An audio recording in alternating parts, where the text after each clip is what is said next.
जय श्री ओम नमः सिद्धेभ्यः। जय श्री ओम नमः सिद्धेभ्यः। जय श्री ओम नमः सिद्धेभ्यः। सर्वमंगलमांगल्यं सर्वकल्याणकारकं प्रधानं सर्वधर्माणां जैनं जयतु शासनं। जैनं जयतु शासनं। पंच परमेष्टि भगवान के आचार्य श्री गुरुवर कुंद कुंद महाराज की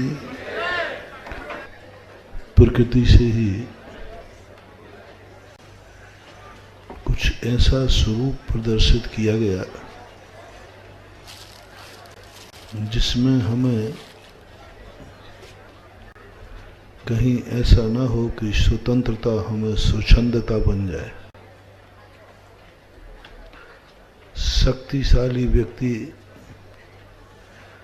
बलहीनों का नाश कर दे। इस प्रकृति को माँ भी कहते हैं।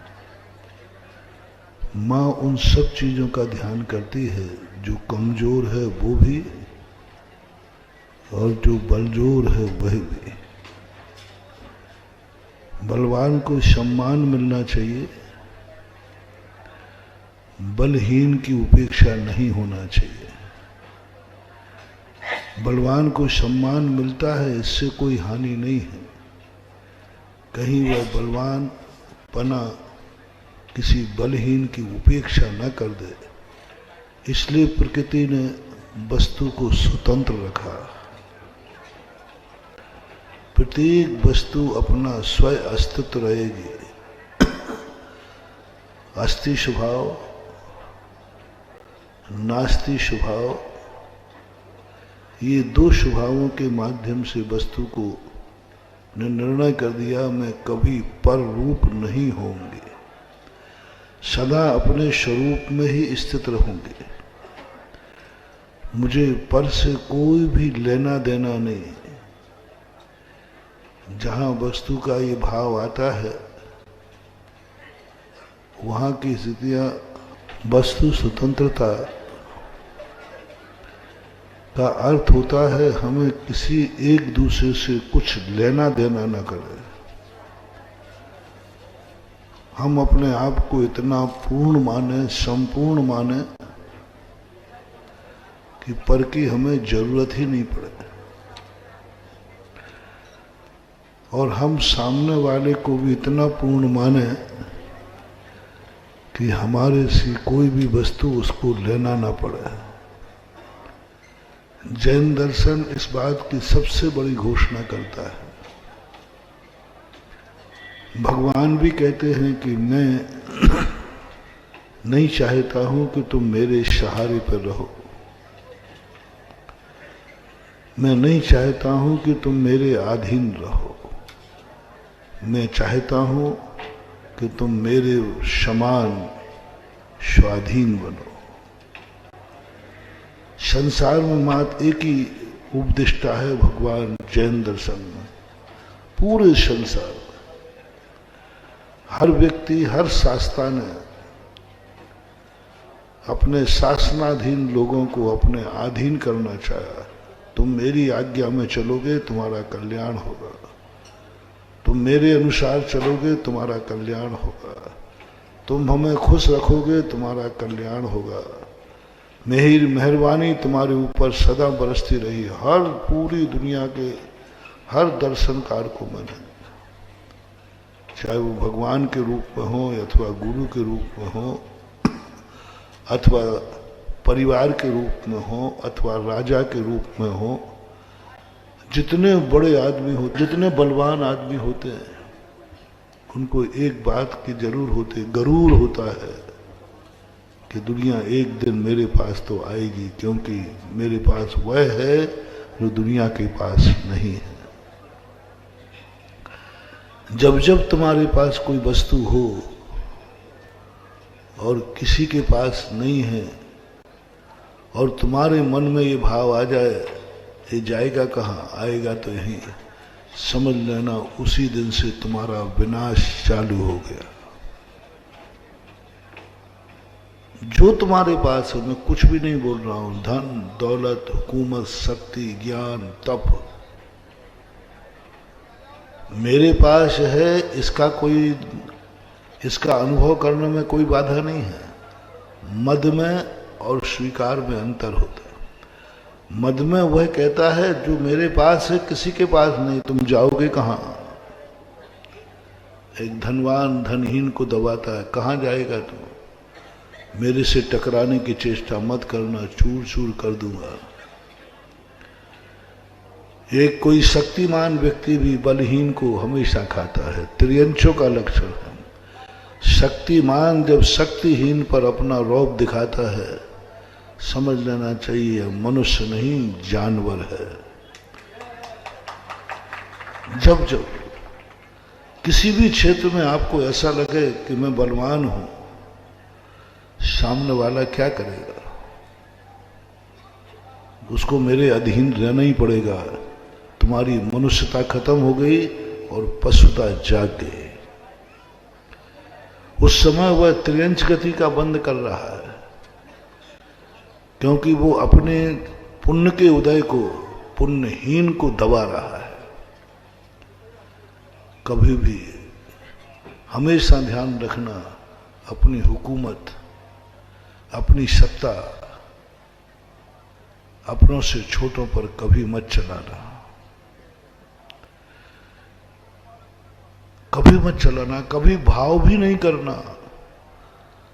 अमीर गरीबों पर नहीं, ज्ञानी अज्ञानी पर नहीं, तपस्वी, कोई भी जो भी तुमसे छोटा है, जिस चीज में, तप में, ज्ञान में, धन में, दौलत में, उम्र में,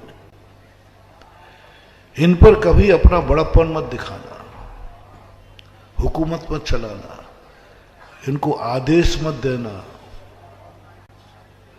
आदेश मत देना, ये उसे शोषण समझेंगे। हाँ, यदि वो आकर के कहते हैं, दोनों तरफ से समझना। एक तरफ से बड़ा आदमी चाहता है कि सारी दुनिया मेरी मुट्ठी में हो, सारी दुनिया मेरे अंडर में हो, जैसे कंस, जैसे रावण, सारी दुनिया मेरे अंडर में हो, मेरी मुट्ठी में हो, मेरी कठपुतली हो, मैं जैसा नचाऊं वो नाचेगा, और जो मेरी इच्छा के विरुद्ध चलेगा मैं उसे मिटा दूंगा। ऐसा भाव आ जा रहा, और ये 90% लोगों में आता है। धनवान से जब गरीब टकराता है तो धनवान उसे पैरों से रौंदने का प्रयास कर लेगा, मार ही डालेगा वो तो। बोले भाई क्यों, कुछ, बोले क्या कर लेगा वो, उसकी औकात क्या है, उसकी औकात क्या है। हर क्षेत्र में ये होता है। शमंतभद्र महाराज ने इससे बचने को कहा। क्रोध से जीतने को, क्रोध आ गया, सम्यक दर्शन मलिन नहीं हुआ। मायाचारी आ गई, सम्यक दर्शन मलिन नहीं हुआ। लोभ आ गया, सम्यक दर्शन मलिन नहीं हुआ। गजब का पूज्यवर शमंतभद्र महाराज का कैसा चिंतन है, क्या सत्यार्थ उद्घाटन किया उन्होंने। 8 मदों को सम्यक दर्शन को मद ठाने। 8 मदों को कहा, यदि तेरे पास में मद है तो तेरा सम्यक दर्शन भी गंदा हो जाएगा। क्रोध से गंदा नहीं होता, उन्होंने नहीं लिखा। माया से नहीं, लोभ से नहीं, गंदा नहीं होता, मद से गंदा होता है। क्योंकि मदी व्यक्ति दूसरे की कमजोरी का लाभ उठाता है, दूसरे की शक्तिहीनता का लाभ उठा करके उसे रौंदने का प्रयास करता है।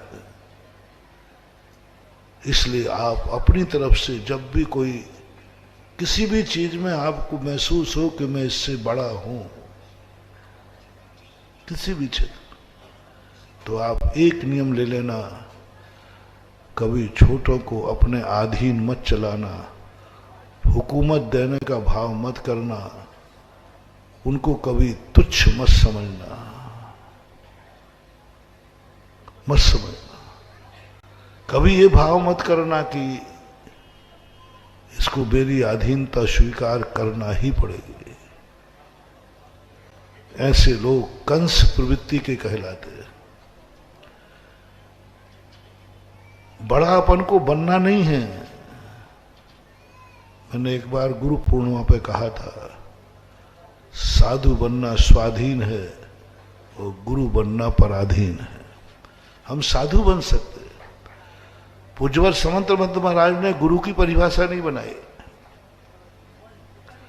उन्होंने भगवान की परिभाषा नहीं बनाई, उन्होंने अरहंत की परिभाषा बनाई, परमेष्टि की परिभाषा बनाई, आप्त की परिभाषा बनाई, भगवान की नहीं बनाई।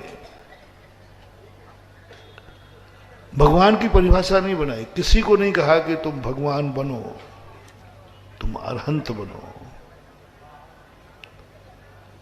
भगवान बनना नहीं, भगवान नहीं बनना तुम्हें, भगवान नहीं बनना तुम्हें, अरहंत बनना है। अरहंत स्वाधीन है, अरहंत हमारी तपस्या है, अरहंत हमारी पर्याय है, आत्मा से प्रकट हुआ है। और भगवान तो भक्त बनाता है। यदि भक्त है तो भगवान है, और भक्त ने नकार दिया तो भगवान नहीं हो सकता, नहीं हो सकता। अरहंत हो सकते हो, कोई भी ना माने, कोई भी ना पूछे, कुछ नहीं, अरहंत मेरी पर्याय है, भगवान मेरी पर्याय नहीं है। इसलिए जैन दर्शन में भगवान को नमस्कार करने की बात नहीं कही, नमो अरिहंताणम, अरहंत को नमस्कार करो, भगवान को नमस्कार करो नहीं। भगवान बनने का उपदेश नहीं दिया कि तुम भगवान बनो, तुम परमेष्टि बनो, तुम अरहंत बनो, तुम सर्वज्ञ बनो, लेकिन भगवान बनो नहीं, तुम्हारे हाथ में है ही नहीं। भक्त चाहेगा तो तुम्हें भगवान के सिंहासन पर बैठाल देगा, और भक्त नहीं चाहता है तो तुम भगवान के सिंहासन पर बैठ ही नहीं सकते। तुम बैठे रहना के लिए आई एम गॉड, मैं भगवान हूं। भगवान हो तो तुम्हारे भक्त कहां है? भक्त है तो भगवान हो, भगवान बनाता है, भक्त के हाथ में है ये बांगडोर।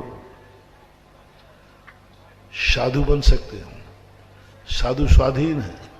इसलिए समंतबद्ध महाराज, सभी महाराज गुरु परमेष्टि नहीं बोलते। जैन दर्शन में गुरु का महत्व नहीं है, साधु का महत्व है। मोक्ष मार्ग गुरु से नहीं बनता, साधु से बनता है। कर्मों की निर्जरा गुरु से नहीं होती, साधु पद से होती है। जैन दर्शन में साधु पद का महत्व है, क्योंकि साधु पद स्वाधीन है, हमारी साधना से प्रकट होता है। और महावीर स्वामी एकदम साधु बनो, गुरु बनने का प्रयास मत करना।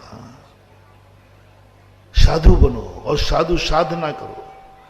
समंतभद्र महाराज ने तो और एक सया नाम दे दिया, साधु भी नहीं, सज्जन ही नहीं, तुम तपस्वी बनो। तपस्वी बनो, 2 बार प्रयोग किया है तपस्वी शब्द का। श्रद्धानाम परमार्थानाम माप्तागम तपोभृताम, जो तप में लीन है, तुम तपस्या करो, तुम तप करो, तुम इच्छाओं का निरोध करो, तुम आत्मस्थ हो जाओ, तुम तपोभृताम। और दूसरी परिभाषा जब परिभाषा बनाई तो साधु की उन्होंने कहा, तपस्वी विषयासा वसाती तो नरारंभो परिग्रह ज्ञान ध्यान तपो रक्ता आगे तपस्वी सा प्रशस्यते। तपस्वी कह दिया, साधु का नाम ही नहीं लिया, गुरु का नाम ही नहीं लिया, तपस्वी। तुम तपस्या करो, तुम तपस्वी को ढूंढो, तुम तपस्वी की शरण में जाओ, तुम साधु की शरण में जाओ, गुरु की नहीं। गुरु शरणों पवत जामी नहीं, साहु शरणों पवत जामी। साधु की शरण में जाओ तुम, साधु मंगल है। साधु उत्तम है। ये सारे जब रहस्यों पर विचार करते हैं तो जैन दर्शन का वास्तु स्वतंत्र एकदम स्पष्ट आता है। तुम वह करो ना जो तुम्हारे हाथ में है, तुम बनो ना साधु, साधु तुम्हारे हाथ में है। गुरु मत बनना, गुरु तुम बनोगे अहंकार में, साधुता भी नष्ट हो जाएगी। जो जो व्यक्ति स्वयं गुरु बन जाते हैं उनकी साधुता भी खत्म हो जाती है, क्योंकि गुरु तो शिष्य बनाएगा, शिष्य बनाएगा। शिष्य है तो गुरु है, गुरु शिष्य कहेगा तुम गुरु हो मेरे, फिर तुम मान सकते हो अपने आप को गुरु। शिष्य कहेगा, शिष्य के मन में भाव आएगा ये तपस्वी मेरे गुरु है। और गुरु वो कब बनाएगा? जब उसको लगेगा कि इनका मेरे ऊपर उपकार है, उसको लगेगा कि इनके बिना मेरी जिंदगी नहीं चलती है, उसको लगेगा कि इनका सहयोग रहना मुझे जरूरी है, तभी वो गुरु कहलाएगा, अन्यथा वो गुरु कहलाने की कोटि में नहीं है। कितने साधु मोक्ष चले जाते हैं लेकिन वे गुरु बन के नहीं जाते, एक भी चेला ही नहीं है, एक भी भक्ति नहीं है। चेला कहाँ है? तुम गुरु बन बैठे हो। कौन मानता है तुम्हें? कोई नहीं मान रहा है। कोई माने या नहीं माने, हम साधु हैं, हम तपस्वी हैं, लेकिन जब दुनिया मानेगी तब हम गुरु हैं। गुरु पद पराधीन हो जाता है। सामने वाले की स्थिति बनती है वो उपकार के बल पर। जिस साधु से उनके अनंत उपकार होते उनके मुख से निकलता है जय जय गुरुदेव, तुम मेरे गुरु हो, तुम मेरे से बहुत भारी हो, बहुत बदनदार।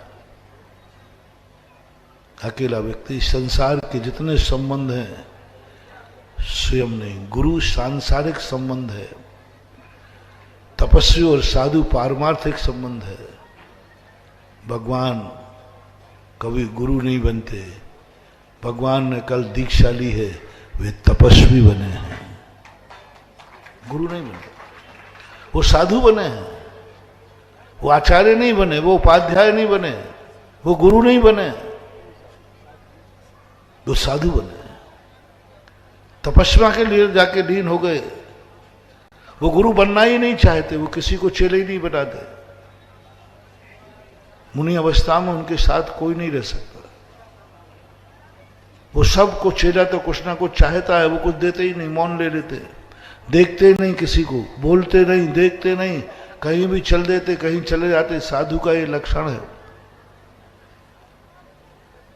और आज वो तपस्या में लीन है, साधु बन के लीन है, गुरु बन के नहीं।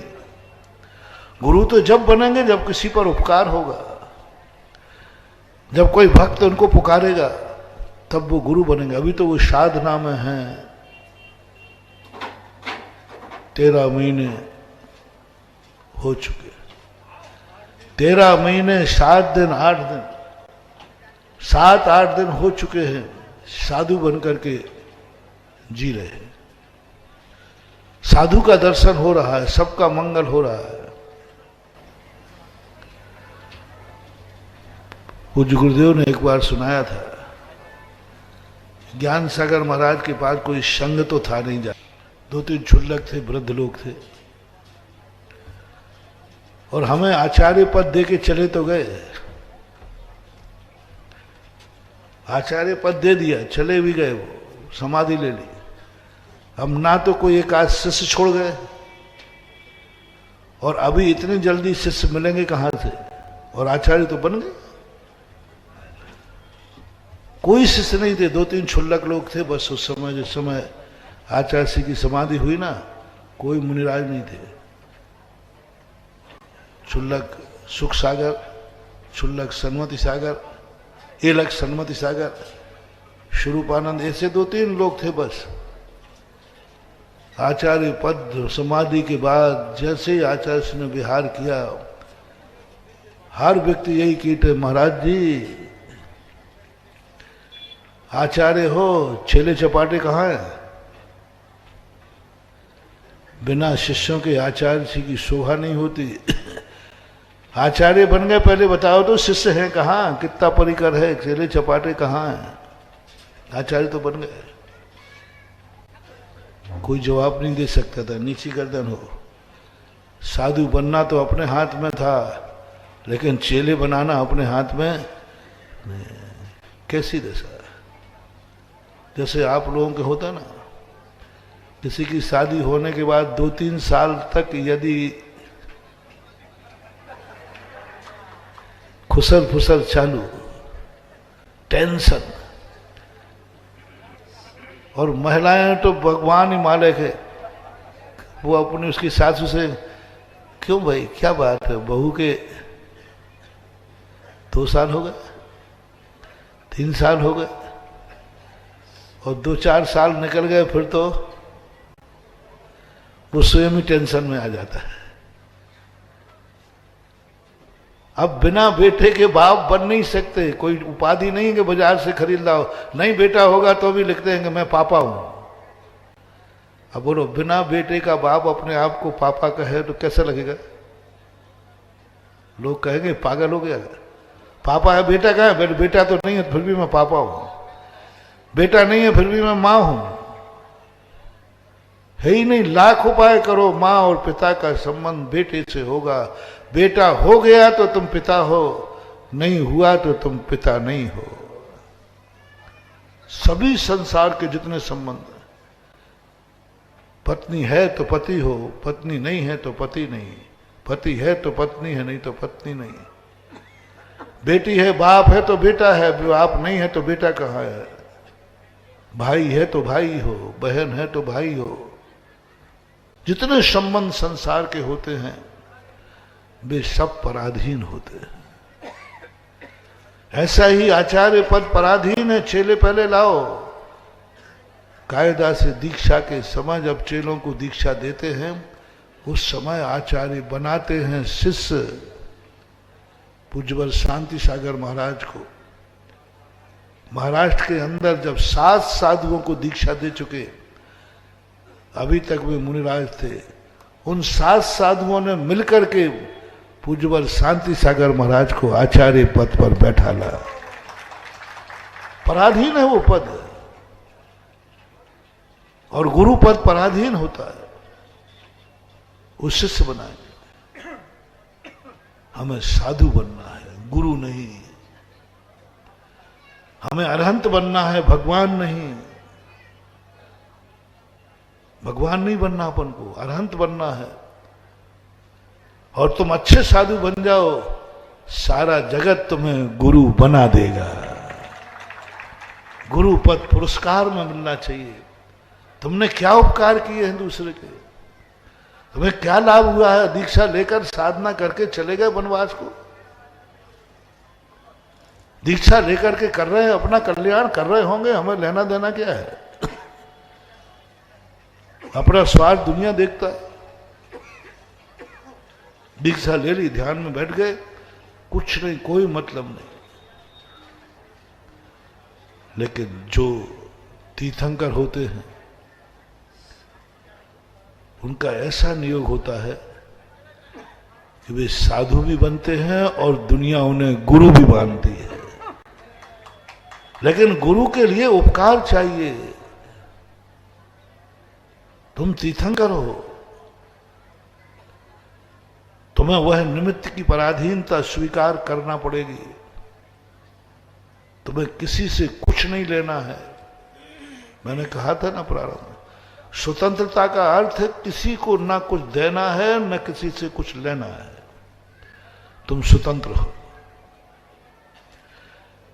तुम स्वतंत्र हो। किसी को अंडर में रखना नहीं, किसी के अंडर में रहना नहीं, किसी को एहसान से दबाना नहीं, किसी के एहसान में रहना नहीं, किसी को अपनी मुट्ठी में बांधना नहीं, किसी को अपनी मुट्ठी से छोड़ना नहीं। जो जहां है, देश की आजादी वह है, राजनीति की आजादी। हम किसी का गुलाम नहीं बनेंगे, हम किसी के दास नहीं बनेंगे। कोई हमारे पास हुकूमत न चलाई जाए, हर व्यक्ति को बहुत बुरा लगता है। सबसे पूछा जाए, क्या आप किसी की अधीनता स्वीकार करना चाहोगे? बोला नहीं। किसी के अंडर में चलना चाहोगे? नहीं। किसी को अपना बड़ा मानना चाहते? बोले नहीं। यदि पहला चांस मिले कि तुम यदि चाहो तो तुम्हारी सबसे की आएगा कि नहीं, मैं किसी के अंडर में नहीं रहना चाहता। कोई नहीं चाहता, बालक भी माँ बाप के अंडर में नहीं रहना चाहता, चेला भी, शिष्य भी गुरु के अंडर में नहीं रहना चाहता, भक्त भी भगवान के अंडर में नहीं रहना चाहता, किसी का भी नहीं। सबसे पहले यदि उससे पूछा जाए क्या तुम किसी अधीनता स्वीकार करोगे या तुम स्वतंत्र बनना चाहोगे, तो भगवान से भी कह देगा भगवान पहला तो मार्ग यही है कि हम आपकी अधीनता स्वीकार नहीं करना चाहते हैं, मैं खुद भगवान बनना चाहता हूं। हम नहीं बन पाऊंगा तो आपकी शरण में तो हुए। शिष्य भी गुरु की अधीनता स्वीकार नहीं करना चाहता, करना पड़ती है, उसके बिना कोई दूसरा रास्ता नहीं है, मजबूरी में। इसलिए सबसे पहला ये जो तुम्हारा लक्षण है कि मैं किसी का गुलाम नहीं बनूंगा, मैं किसी का दास नहीं बनूंगा, मेरे ऊपर किसी की हुकूमत नहीं चलना चाहिए। आपको बहुत बुरा लगता है जब कोई व्यक्ति आपको आदेश देता है ना, तो हमारे संस्कृत में कातंतुम्बा ने लिखा आदेश शत्रुवत, चाहे वो पिता क्यों ना देता हो। बेटा भी चिड़चिड़ा जाता है, बाप जब बेटा ये करके आ, ये करके आ, अंदर से कहता है बाप का गुलाम हूं जो करके आ, जब देखो जब काम बताता रहता है। और तुम मुझे भी नहीं छोड़ोगे, ध्यान रखना। यदि मैंने 2-4 बार तुम्हें काम बता दिए तो महाराज आप हमें क्या समझते हो कि हमें आपका गुलाम हो, क्या आपका दास हो? चैन ही नहीं लेते, बस ये काम करो, ये काम करो, तुम चिड़चिड़ा जाओगे। तुम ही नहीं, मैं भी भगवान के अधीन नहीं रहना चाहता। भगवान 2-4 काम बताएंगे फिर कहते हैं भगवान क्या बना, जब देखो जब आपका। मेरा भी कोई अस्तित्व है कि नहीं, मेरी कोई प्राइवेसी है कि नहीं, मैं अपनी खुद की जिंदगी जी सकता हूं कि नहीं, मेरी कोई जिंदगी नहीं रही। आप जो आदेश दो वो मुझे करना है, मैं तो कुछ हूं ही नहीं। हीन भावना आ जाएगी, भगवान के अंडर में रहते हुए हीन भावना आ जाएगी। क्योंकि यदि ये पता चल जाए मेरे हाथ में कुछ नहीं है, सब भांगरोड भगवान के हाथ में है, वो जो चाहेंगे वही होगा, आपका स्वाभिमान खत्म हो जाएगा, बिल्कुल आपका जीवन खत्म हो जाएगा। क्योंकि कोई जिंदगी है क्या भगवान की कठपुतली बनना। भगवान तुम्हें पता चल जाए कि गुरु के बिना हम कुछ नहीं कर सकते, आपको चिड़चिड़ापन आ जाएगा। माँ बाप के बिना हम कुछ नहीं कर सकते, चिड़चिड़ापन आ जाता है बच्चों को। तो ये सब कुछ चाहते हैं, हर व्यक्ति कोई किसी के अधीन नहीं रहना चाहता, आदेश नहीं मानना चाहता। आदेश में वो अपने आप को सौभाग्यशाली माने, मेरे अभाग्य हैं कि मेरे ऊपर कोई बड़ा है। बिरले लोग हैं, बिरले लोग। कोई होगा पांचाली जैसा शिष्य जो बड़ों के अंकुश को पराधीनता नहीं स्वाभिमान की रक्षा मानता है। कल परसों मैंने कहा था जब जब तुम्हें बड़े आदेश दे, तुम्हारी इच्छा के प्रतिकूल बोले, उस समय तुम्हें कैसा लगता है? बस उस क्षण इच्छा के विरुद्ध उन्होंने आदेश दे दिया। यदि आपको अच्छा लगा है समझ लेना आपको गुरु मिल गया है। अब गुरु का वरदान तुम्हें फलेगा। गुरु का आशीर्वाद, साधु का आशीर्वाद होते ही नहीं, साधु आशीर्वाद देते ही नहीं, साधु को आशीर्वाद देने की अनुमति ही नहीं है।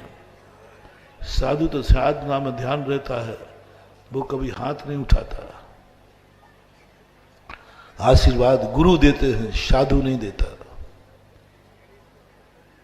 भगवान साधु बने हैं, वे किसी को आशीर्वाद नहीं देते क्योंकि वो गुरु नहीं है, साधु है। और गुरु आशीर्वाद का आशीर्वाद, अब तुम्हें गुरु का आशीर्वाद चाहिए, साधु का नहीं।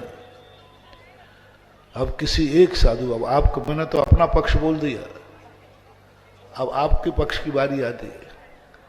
आपका कल्याण साधु से नहीं है,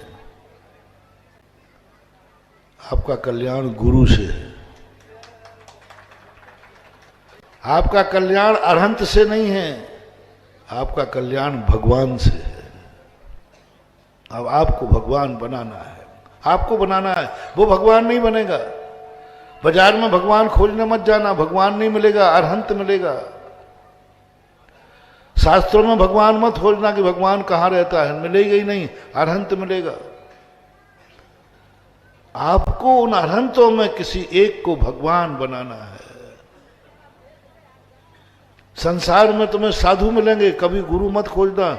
गुरु कभी प्रोडक्ट होते ही नहीं है, गुरु कभी कोई बनते ही नहीं है, गुरु की दीक्षा होती ही नहीं है, गुरु दुनिया में होते ही नहीं है। और आपको साधु से आपका कल्याण नहीं है, गुरु से आपका कल्याण है। आपको गुरु चाहिए, साधु नहीं। साधु कोई काम का है ही नहीं, साधु स्वयं का कल्याण करता है, स्वयं की साधना करता है। उनसे कोई लाभ नहीं, जगत को साधुओं से कोई लाभ नहीं है, तपस्वी को कोई लाभ नहीं है, साधु को लाभ है। अब तुम्हारा लाभ किसमें है, तुम्हारे पक्ष में बोल रहा हूं। महानुभाव, बिना जिसका जीवन में कोई गुरु नहीं, उसका जीवन शुरू नहीं। तुम्हें गुरु चाहिए, गुरु चाहिए, साधु नहीं, गुरु चाहिए। गुरु बनाए बिना तुम्हारे लिए कोई आशीर्वाद नहीं फलना, वो देगा ही नहीं। देवी दे जबरदस्ती तो फलेगा नहीं।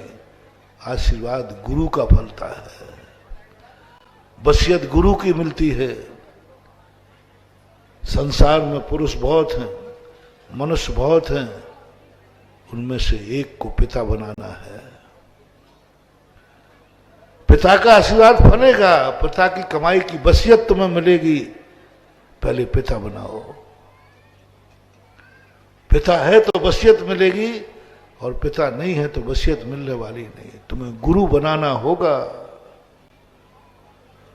अब गुरु बनाने के लिए बनेगा इन्हीं साधुओं में से, बनेगा इन साधुओं में से। पूज्यवत नेमीचंद महाराज ने आचार्य उपाध्याय की परिभाषा बनाते समय सबसे पहले साधु का लक्षण कहा। दंसरनान पहाड़म, दंसरनान पहाड़म, वीर्य चरित्र वर तपायारो। पहले दर्शन ज्ञान, जो साधु का लक्षण है। गुरु कौन बन सकता है, ये और अपन समझते चले साथ में। जो पहले साधु है। भगवान कौन बन सकता है, जो पहले अरहंत है। जो साधु नहीं बन सका उसे कभी गुरु मत मानना महानुभाव। ये गुरु मूर्ता है, मिथ्या दृष्टि हो। गुरु बनाते समय पहले देखना साधु है कि नहीं। साधु है तो गुरु, यदि साधु नहीं है तो आप किसी को गुरु मत मानना। गृहस्थ को कोई गुरु मानते,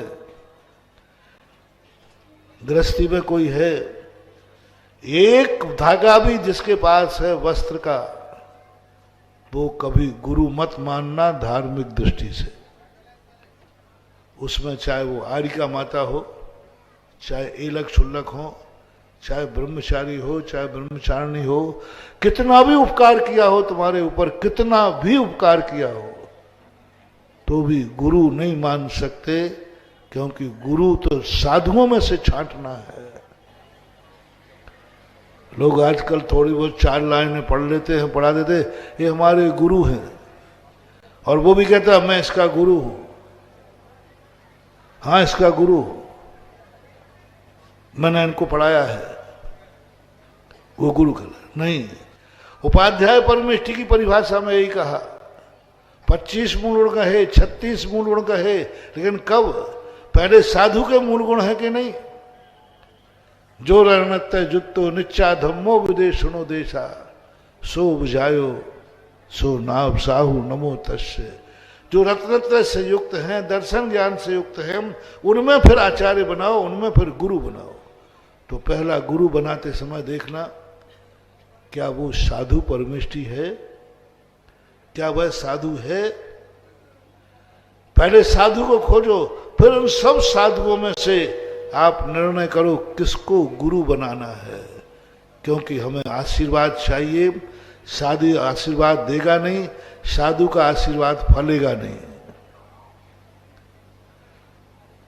पहले हमें पिता बनाना है, पिता नहीं तो वसीयत मिलेगी नहीं, वो वसीयत देगा नहीं, और मेरा बिना वसीयत के काम चलने वाला नहीं है। ना मुझे उच्च कुल मिलेगा, ना उच्च जाति मिलेगी, ना कुछ नहीं मिलेगा, क्योंकि उच्च कुल तो बाप देगा। पिता उच्च कुलीन है कि नहीं, वो पहले देखना पड़ेगा, तब तुम उच्च कुलीन बन पाओगे। यदि पाप नीच कुल है तो तुम भी नीच कुलीन कहलाओगे, कितनी अच्छे आदमी बन जाओ। पिता को उच्च कुल देखना है, फिर अपना। तो गुरु तो तुम्हें चाहिए है, अब आपको गुरु बनाना है। वो निर्णय आपके हाथ में है। किसी महाराज से मत पूछना क्या महाराज आप गुरु हैं। सच्चा साधु होगा, बोले नहीं। सच्चा साधु होगा, नहीं मैं गुरु नहीं हूं। मैंने गुरु बनने का भाव भी नहीं किया, मैंने गुरु पद की दीक्षा नहीं ली, तो फिर आप क्या हैं। मैं साधु हूं, मैंने साधु की दीक्षा ली है। मैं साधु हूं, मैंने साधु की दीक्षा ली है, बस अब तुम्हारे लिए कुछ नहीं। तो आप मुझे आशीर्वाद नहीं दोगे, बोले नहीं मैं साधु हूं। बस तुरंत तुम श्रीफल लाना। बोले तुम साधु हो, तुम गुरु नहीं हो, बोले नहीं हूं। गुरु दीक्षा नहीं ली, नहीं है, मेरा गुरु बनने का भाव नहीं है, तुम्हारे हाथ में नहीं है गुरु बनना। लो मैं आज से तुम्हें गुरु मानता हूं, बात खत्म। शिष्य कहेगा मैं आज से तुम्हें गुरु मानता हूं। किसी साधु की हिम्मत नहीं है कि इस भक्त की इस संकल्प को नकार दे। स्वयं पूछा कि आप गुरु हो, बोले नहीं हूं, और मैं आपको गुरु मानता हूं। अब वो स्वीकार करें या न करें कोई फर्क नहीं पड़ता, वो गुरु हैं। जैसे ही तुमने कहा कि हिंद साधु को मैं गुरु मानता हूं, अब तुम्हारे लिए वसीयत मिलना चालू हो जाएगी। अब हाथ उठाएंगे तो वसीयत है, आंख उठाएंगे तो वसीयत है, कुछ भी ना उठाएं तुम नमोस्तु कर लेना। गुरु को नमोस्तु करने से ग्रस्त का बेड़ा पार हो जाता है। गुरु को नमोस्तु करना। मान लो उन्हें हाथ नहीं उठाया, कोई फर्क नहीं पड़ता, मैंने तो गुरु मान लिया, तुम मेरे गुरु, कोई फर्क नहीं पड़ता। गुरु स्वीकार करे या नहीं करे। एकलव्य ने के गुरु द्रोणाचार्य ने एकलव्य का गुरु बनना स्वीकार नहीं किया था। बोले मैं तेरा गुरु नहीं बन सकता, वह निंदा की गई है, जैसे स्वयं गुरु बनने का अधिकार ले लिया हो। मैं तुझे चिल्ला नहीं बनाऊंगा, मैं तुम्हारा गुरु नहीं बनूंगा।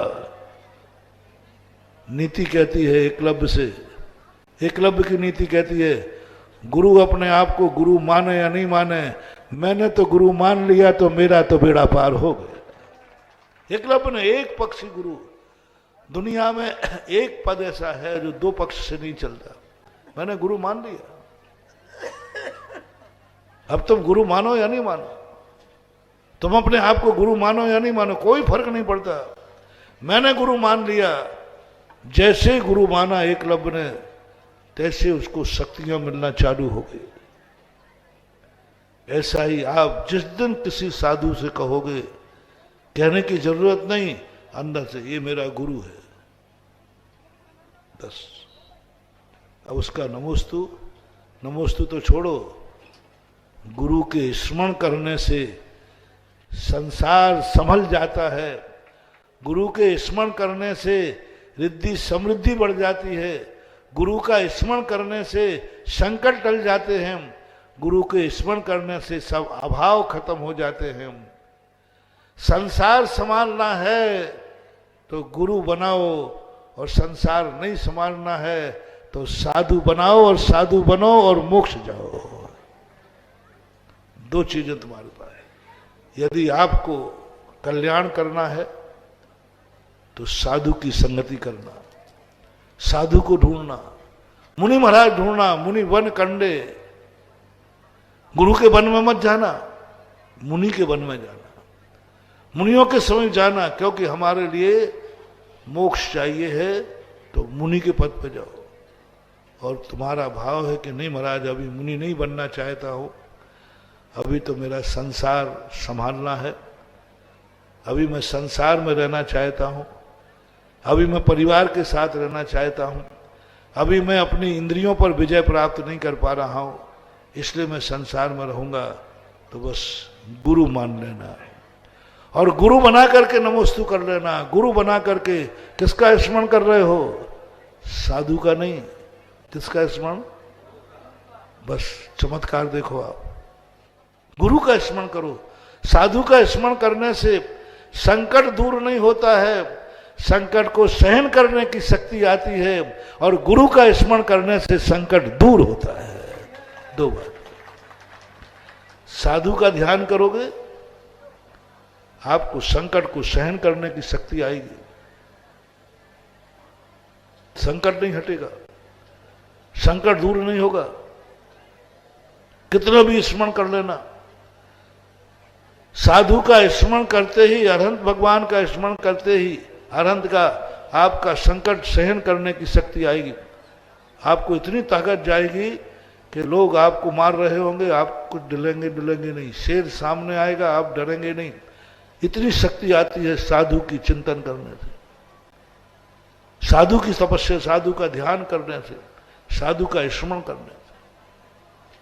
मैंने 50 बार स्मरण किया, इसका प्रैक्टिकल किया, क्योंकि मुझे थोड़ा शौक है संकट हटाने का नहीं, संकट को सहन करने का।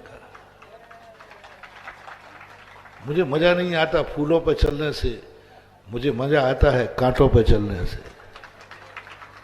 मैं तो बहुत खुश रहता हूं कि मेरे जीवन में सदा हर रास्ते पे कांटे ही कांटे बिछे रहे, हमें बहुत आनंद आता है, बहुत। पता नहीं क्यों मेरा नेचर है।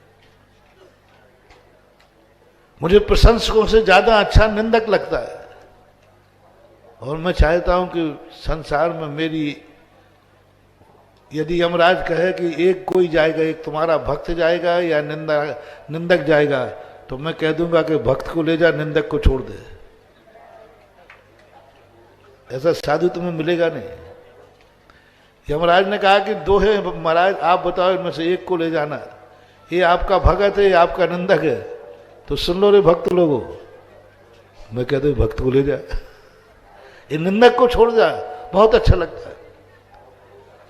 निंदकों से मैं बहुत खुश होता हूं। इसलिए मैं, आप लोग सोचते हैं कि महाराज जी आपके 2-4 प्रवचनों के कारण से भारत में बहुत निंदक है, यदि आप ये 2-4 प्रवचन नहीं दो तो आप महाराज बहुत अच्छे। एक व्यक्ति ने कहा था, महाराज जी आपके प्रवचन बहुत अच्छे, आप बहुत अच्छे हो, बस वो 2-4 प्रवचन आपके इतने बुरे हैं कि जो सारे संसार में आपको बुरा बनाते हैं। मुश्किल से 4 मान ले या 5, बस 5 बहुत है।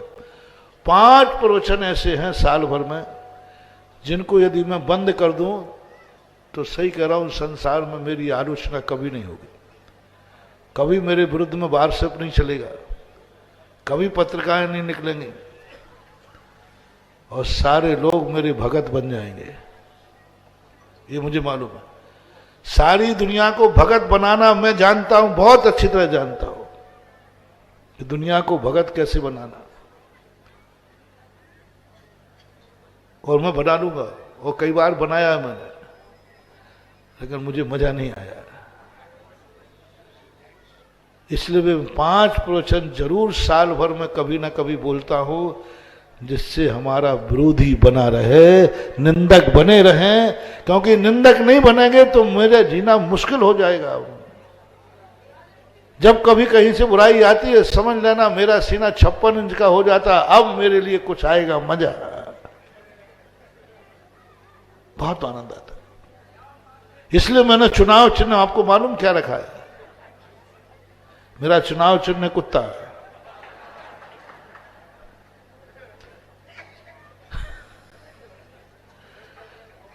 और मैं आज तक जितना जीता हूं इसी चुनाव से मैं से जीता हूं। जिन जिन कार्यों में सफल हुआ हूं भक्तों से नहीं, और मुझे कांटों में बहुत संकट, कुछ ना कुछ संकट बना रहना चाहिए, कुछ ना कुछ टेंशन बना रहना चाहिए, बड़ा आनंद आता है, मेरा नेचर है। इसलिए मैं सदा साधुओं को याद करता हूं, साधु परमेष्टि का ध्यान करता हूं। साधु परमेष्टि का ध्यान करने से संकटों को सहन करने की शक्ति आती है। कांटों पर चल जाए साधु का याद करके, पैर छलनी हो जाए तो भी आंख में आंसू नहीं आएगा, क्योंकि मेरे साधु का स्मरण कर रहा हूं, साधु का ध्यान कर रहा हूं। शेरनी खा रही है सुकौशल महाराज को, वे मेरे गुरु नहीं है, वे मेरे साधु है। सुकौशल महाराज मेरे गुरु नहीं है, सुकौशल महाराज मेरे साधु है। सुकमाल महाराज मेरे गुरु नहीं है, वो मेरे साधु हैं। जब भी संकट की घड़ी आती है, जैसे सुकौशल महाराज को याद करो, मजा आ जाता है, सहन करने की शक्ति आती है। लेकिन कभी कभी संकट इतना ओवर हो जाता है कि अब सहन नहीं हो रहा है, ये संकट दूर होना चाहिए, संकट दूर होना चाहिए। तो महानुभाव, साधु को नहीं, अब उन्हीं साधुओं में तुम जिसे गुरु मानते हो उसका स्मरण कर लो, संकट दूर हो जाएगा। मैं आपसे पूछता हूं, आज आपको संकट दूर करने का आशीर्वाद चाहिए या संकट सहन करने का? जल्दी बोलो। आप ग्रस्त हो, ग्रस्त संकट को सहन कर ही नहीं सकता, उसका तो एक ही काम है, मेरे संकट दूर होना चाहिए। तो आप गुरु का स्मरण करना और गुरु को याद करना, गुरु का ध्यान करना, गुरु को नमोस्तु करना। जो आपकी दृष्टि में गुरु हो, आपका संकट दूर हो जाएगा। अरहंत भगवान के स्मरण करने से संकट दूर नहीं होगा, संकट सहन होगा। और अरहंत में किसी एक को भगवान मान लेना, इष्ट मान लेना। जैसे उन भगवान का तुम स्मरण करोगे, तुम्हारा संकट पलायन हो जाएगा। अब आपकी जिंदगी में साधु चाहिए या गुरु? जल्दी बोलो, एक बार और बोलो, एक बार और। गुरु। अब गुरु बनाओ साधु को, अब गुरु बनाने की विधि लगाओ, अब अपना व्यवहार जोड़ो। गुरु व्यवहार है, निश्चय नहीं। साधु निश्चय है, साधु निश्चय है, साधु स्वाधीन पर्याय है, गुरु पराधीन है। व्यवहार है, गुरु का संबंध व्यवहार में होता है। निश्चय में कोई गुरु नहीं, कोई चेला नहीं, कोई भगवान नहीं, कोई भक्त नहीं, कोच नहीं, निश्चय में कोई नहीं। शब्द शुद्ध आओ शुद्ध नया। अब व्यवहार में आओ, और व्यवहार बनाना है तो लेन देन करना पड़ेगा।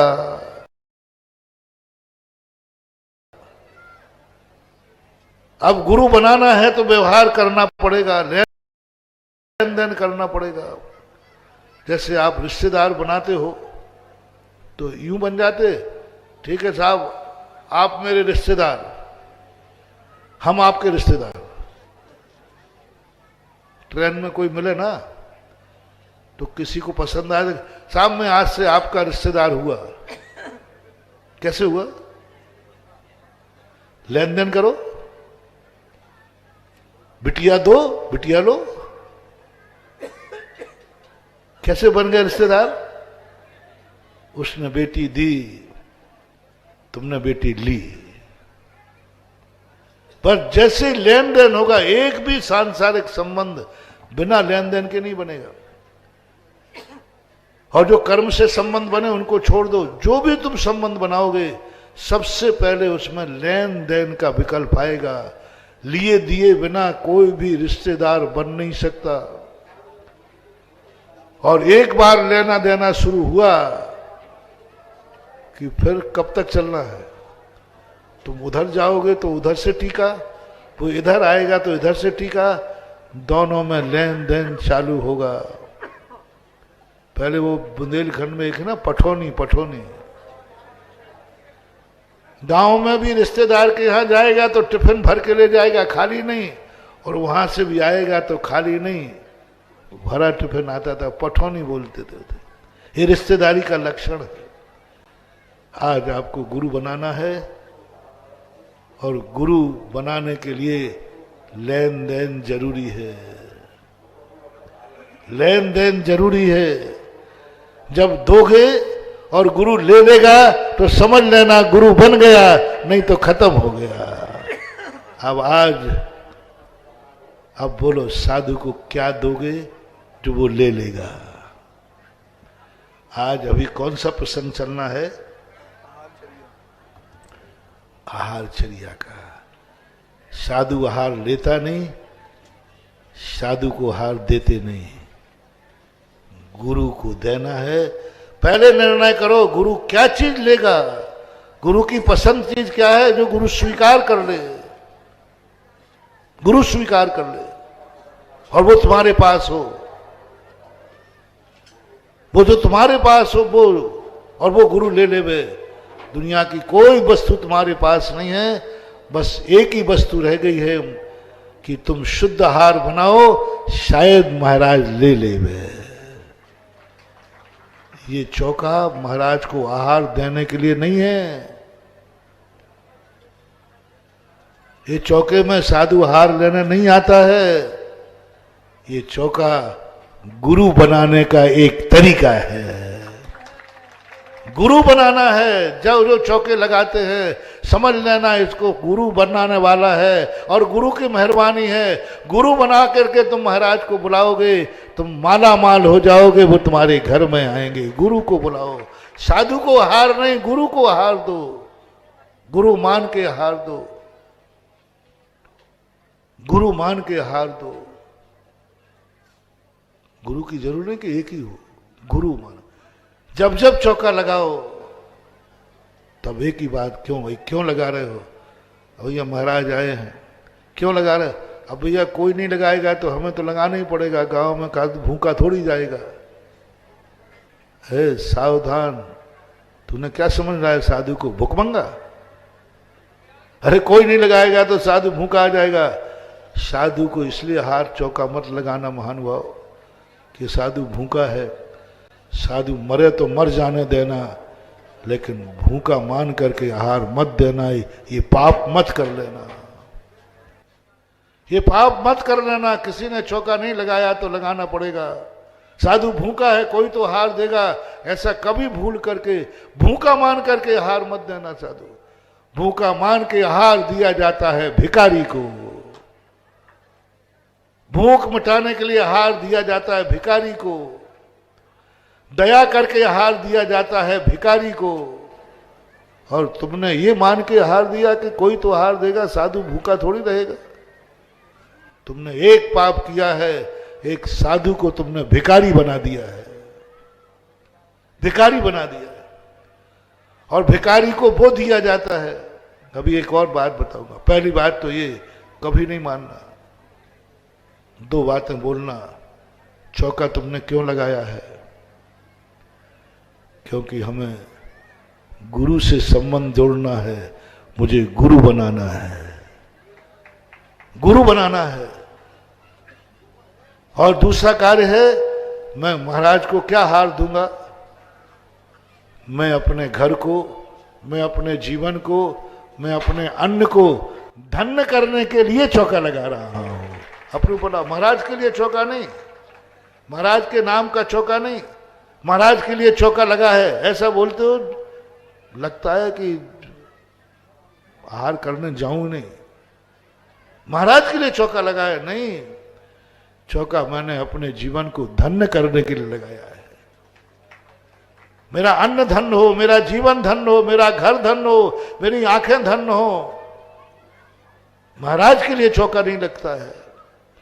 श्रावक को सदा अपने लिए चौका, अपने जीवन को धन्य करने के लिए मैं आहार को पड़गाने खड़ा हुआ हूं।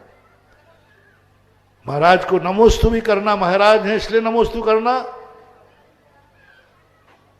नहीं, महाराज को नमोस्तु करने से मेरा जीवन धन्य होता है। कोई भी कार्य महाराज की तरफ नहीं, सब अपने पे ले लो। नमोस्तु करूंगा मैं धन्य हो जाऊंगा। भगवान के लिए कभी अभिषेक नहीं करना, एक बार मैंने चतुर्मास में बताया था। भगवान के लिए कभी अभिषेक नहीं करना, भूल कर भगवान बिना अभिषेक के बैठने दो। अरे भाई भगवान पे कोई अभिषेक नहीं करेगा तो भगवान प्यास से बैठे रहेंगे। आज भगवान बिना नहाए बैठे, अरे क्या बैठे रहना तो क्या पड़ा, उनको कोई खुजली चल रही है क्या? कभी मत करना महानुभाव। भगवान के लिए स्नान कराना बहुत बड़ा पाप है, बहुत बड़ा पाप। क्या करना? नहीं भगवान आपके लिए स्नान नहीं कर रहा हूं, कर्म प्रबंध निगडैरपहीन ताप्तम ज्ञात्वापि भक्ति वसता परमादि देवम। हे भगवान आप तो सदा से निर्मल हैं, आपको स्नान की क्या जरूरत?